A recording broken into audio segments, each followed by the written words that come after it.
Paz e bem, desejo a paz de nosso Senhor Jesus Cristo para você e sua família também.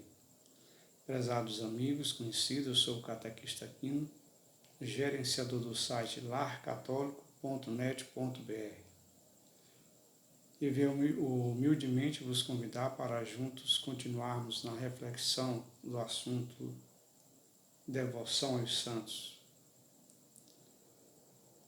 Hoje vamos falar na segunda parte em que consiste a devoção aos santos, a verdadeira devoção aos santos. E vamos desde já respondendo também alguns questionamentos. Pois bem, começando de onde encerrei na primeira parte, vamos pegar o resumo aqui nesse catecismo, doutrina católica compendiada para adultos. E aqui ele diz em que consiste ou como podemos vivenciar a devoção aos santos. É justo que veneremos os santos tão amados e glorificados pelo próprio Deus. Como assim? Celebrando sua memória, invocando seu auxílio, seguindo seus bons exemplos e honrando suas relíquias e imagens. Pois bem, celebrando sua memória. A própria Bíblia celebra a memória dos santos, os apresentando para nós como modelos para serem imitados. Eu vos convido para anotar, caso queira acompanhar, mas anotem aí. Eu vou deixar também o estudo, o texto, lá nos comentários, vocês querendo estudar, se aprofundar melhor, vai ter essa oportunidade. Pois bem, Eclesiástico capítulo 44, do versículo 1, vamos ler até o 15, mas eu vou ler só o essencial. Façamos o elogio dos homens ilustres, virtuosos. Aqui eu estou com a tradução da Ave Maria, letra gigante. O Senhor deu-lhes uma glória abundante. Foram homens de grande virtude, dotados de prudência. Todos eles adquiriram fama junto de seus contemporâneos e foram a glória de seu tempo. Deixaram um nome que publica seus louvores. Homens de misericórdia, nunca foram esquecidas as obras de sua caridade. Como sua glória não terá fim. Seu nome vive de séculos em séculos. Proclame os povos sua sabedoria e cante a assembleia os seus louvores. E cante, a igreja cante seus louvores. Então aqui, gente, mas esse livro só tem na Bíblia Católica? Não, mas não é só o Antigo Testamento que celebra os bons exemplos dos santos, não. Vamos lá para o Novo Testamento. Hebreus, capítulo 11. Vamos ler todo o capítulo 11. Exemplos dos heróis do Antigo Testamento. E aqui vem contando os bons exemplos que nos deu Abraão, Moisés e vários outros. Mas vejam bem, já para finalizar os elogios, os louvores a esses justos do Antigo Testamento, a palavra de Deus registra um louvor aos santos, que eu acredito que um louvor melhor do que isso. A própria palavra de Deus elogia, louva os santos de Deus, dizendo aqui no versículo 38 de Hebreus 11, que tais justos foram homens e mulheres que o mundo não era digno de os receber. Para que um elogio melhor do que esse, gente? Pois vamos lá. Celebrando sua memória, seguindo seus bons exemplos, buscando, pedindo a Deus e também pela intercessão deles, a graça de os imitar. Nós vemos isso em 1 Coríntios 11, versículo 1, o próprio apóstolo Paulo se colocando como exemplo para ser imitado. Tornai-vos os meus imitadores, assim como eu sou de Cristo. Nós vemos a mesma exortação em Filipenses capítulo 3, versículo 17. Filipenses 3, versículo 17. Pois bem, gente, vamos entrar agora para um assunto que aí é onde muitos cristãos não querem acompanhar ou até acham errado essa maneira dos católicos de venerar os santos, recorrendo à sua intercessão. Essa é uma das maneiras pelas quais nós veneramos os santos, invocando a sua intercessão. E, por honrar essas pessoas santas, nós honramos também as suas imagens, as suas relíquias. Aí também alguns cristãos não acham correto, mas vamos ver, estudar dentro da Bíblia a veracidade, a legitimidade desse sentido, dessa prática, dessa maneira de venerarmos os santos. Pois bem, nós vemos vários textos da Bíblia que nos ensinam que os justos, quando morrem, a sua carne é destruída no sepulcro, porém o seu espírito continua vivendo com Deus.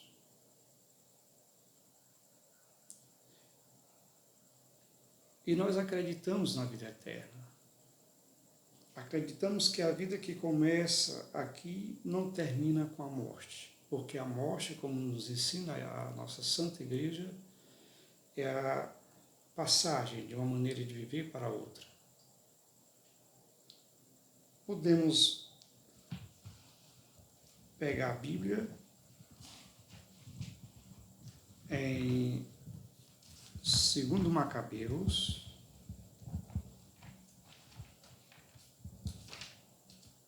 abram aí a Bíblia de vocês. 2 Macabeus, capítulo 15, versículo 12 até o 16. E aqui nós vemos que Macabeus teve uma visão. E na mesma ele viu Onias, que foi sumo sacerdote, homem nobre, bom, modesto em seu aspecto, de caráter ameno, distinto em sua linguagem, exercitado desde menino na prática de todas as virtudes, com as mãos levantadas. E isso, gente, Onias e Jeremias depois de mortos, intercedendo. E olha o que é que ele estava fazendo com as mãos levantadas. Orava por todo o povo judeu. Versículo 12.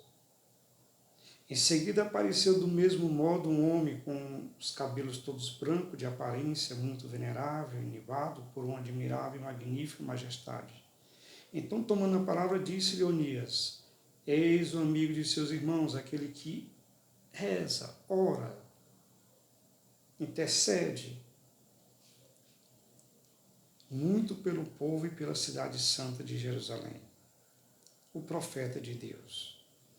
Jeremias, estendendo a mão, entregou a Judas uma espada de ouro, dizendo: toma esta santa espada que Deus te concede e com a qual esmagará os inimigos. Na Bíblia, gente. Alguns dizem que esse texto, esse livro, não é inspirado. Porém, os que dizem isso não têm autoridade para dizer como saber que um livro é inspirado. Usando a única regra de fé dele, que é a palavra de Deus. Em qual texto da Bíblia diz que esse livro não é inspirado? Como saber que um livro é inspirado? Para aqueles que dizem isso, eu faço um pedido. Me mostre um só texto da Bíblia que diga quantos e quais são os livros inspirados. Não é a Bíblia que define o seu cânon, os livros inspirados que a compõem, mas sim foi a autoridade da Igreja Católica, Papa Damaso, que definiu os livros inspirados do Novo Testamento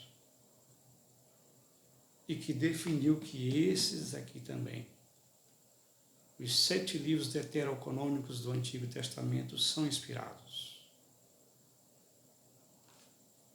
Aí onde está, gente? Mas não é só no Antigo Testamento que vemos textos ensinando a intercessão dos santos. Em Apocalipse, capítulo 5, versículo 8, deixa bem claro que das mãos dos anciões, dos 24 anciões, saíam aromas que são as orações dos santos. De quais santos? Dos santos que estão aqui na terra. Os 24 anciões são os justos que já estão na glória. Eu estou aqui com uma Bíblia evangélica, Bíblia de Estudo Pentecostal, e os próprios irmãos evangélicos que amam a verdade admitem que Apocalipse 5, versículo 8 e 8, versículo 5, de 3 ao 4, principalmente o versículo 3 aqui, no capítulo 8, ensina a intercessão dos santos. Vamos ver aqui o comentário que ela diz aqui. Apocalipse 5, versículo 8. E havendo tomado o livro, os 4 animais e os 24 anciões prostraram-se diante do Cordeiro, tendo todos eles harpas e salvas de ouro, cheias de incenso, que são as orações dos santos. E aqui admite, na nota de rodapé no comentário, refere-se à intercessão dos santos em favor do reino de Deus. Apocalipse 8, versículo 3. Tendo o incensário de ouro, foi-lhe dado muito incenso para o pôr com as orações de todos os santos sobre o altar de ouro que está diante do trono. E a fumaça do incenso subia com as orações dos santos, desde a mão do anjo até diante de Deus. Olha o que admite aqui essa Bíblia de Estudo, tradução evangélica. João menciona as orações de todos os santos. Sendo assim, as orações dos santos da tribulação na terra são reforçadas pela intercessão de todos os santos no céu. E ainda cita Apocalipse 6, versículo 9 a 11. Os santos no céu estão muito interessados nos eventos da terra. Gente, são os irmãos evangélicos admitindo a doutrina católica. Se, diante dos católicos, eles negam, é contradição ou não dá para entender esse preconceito. Pois bem, mas claro que isso é impossível. Então, gente, a vida não termina com a morte.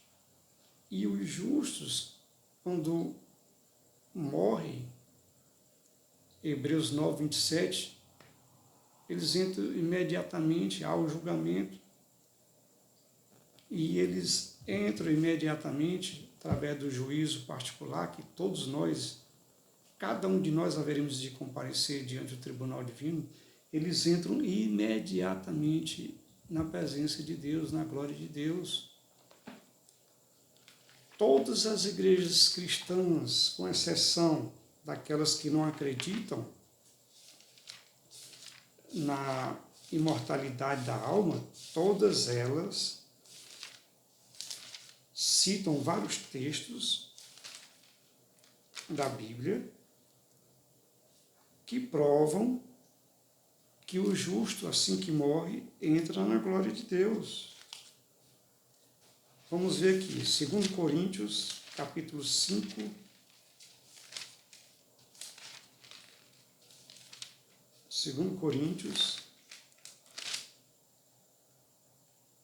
capítulo 5, versículo 1, 6 e 8. Sabemos com efeito que ao desfazer a tenda que habitamos neste mundo, temos uma casa preparada por Deus e não por mão humana, uma habitação eterna no céu, gente. Versículo 6. Estamos sempre cheios de confiança. Sabemos que todo o tempo que passamos no corpo é um exílio longe do Senhor. Versículo 8. Preferimos ausentar-nos deste corpo para ir habitar junto com o Senhor no céu. Mas claro que isso é impossível, gente. O apóstolo Paulo preferia morrer para ir habitar com Cristo no céu. São vários os textos. Devagarzinho nós vamos mencionando os textos, mas eu espero que cada um de vocês possam fazer perguntas, fazer comentários. Vamos fazer esse diálogo, trocando conhecimento, aprendendo um com o outro. E, com certeza, nós temos muito que aprender um com o outro. Por isso eu vos peço humildemente para que vocês se inscrevam, ative e compartilhe esse simples canal. E no próximo vídeo nós vamos falar sobre a questão das imagens. Por que a Igreja Católica, o que a Igreja Católica ensina oficialmente sobre as imagens dos santos? Desde já eu vos digo que nunca, não tem nenhum texto da doutrina católica mandando adorar a imagem de santos. E nem os próprios santos. Nós vamos provar isso com documentos da Igreja Católica. Nós vamos mostrar dentro da Bíblia o próprio Deus mandando fazer imagens de esculturas, fazer procissão com a Arca da Aliança, a qual tinha 2 imagens de esculturas. E vamos responder às objeções que são feitas à intercessão dos santos, já falecido, e à veneração das imagens. É um assunto muito complexo, muito polêmico, mas que vale a pena nós conversarmos, nós estudarmos junto a palavra de Deus. E com certeza nós temos muito que aprender um com o outro. E não é um puxar sardinha para o lado da Igreja Católica ou apenas em defesa da fé católica. Eu me baseio também nos questionamentos que são feitos. Catolicismo, verdade ou mentira? Sem resposta bíblica ao catolicismo, da coleção Ferramentas. Da mesma coleção, 20 verdades sobre o catolicismo, tudo questionando. A Bíblia Católica e a Fé do Devoto, tudo questionando. E vários outros livros questionando. Seitas e heresias no sinal do último tempo, do Raimundo F. de Oliveira, da Assembleia de Deus, a Virgem Maria do ex-padre Aníbal Pereira do Reis, e esse aqui conhecido por muitos evangélicos. É o menos volumoso de todos, mas é o mais venenoso. Documentário Estado do Vaticano. Muita contradição, muita mentira que vocês vão ter a oportunidade de ver. Nós vamos retirar os questionamentos desses livros e de outras literaturas evangélicas para vermos se tem fundamento bíblico ou não. Porque a verdade não tem medo dos questionamentos que são feitos a elas. Pois os questionamentos, por maiores e mais astuciosos que sejam, só tendem a fortalecer a verdade. Então, vamos continuar junto nesse apostolado de evangelização. Não é crítica às outras religiões, é apenas um aprendizado cada vez mais e melhor da fé católica. Muito obrigado e quero encerrar agradecendo de A a Z todas as pessoas que estão me ajudando com incentivos, com conselhos, com doações de imagens. Dona Letícia, lá da Capelinha de Palha, aqui de Teresina.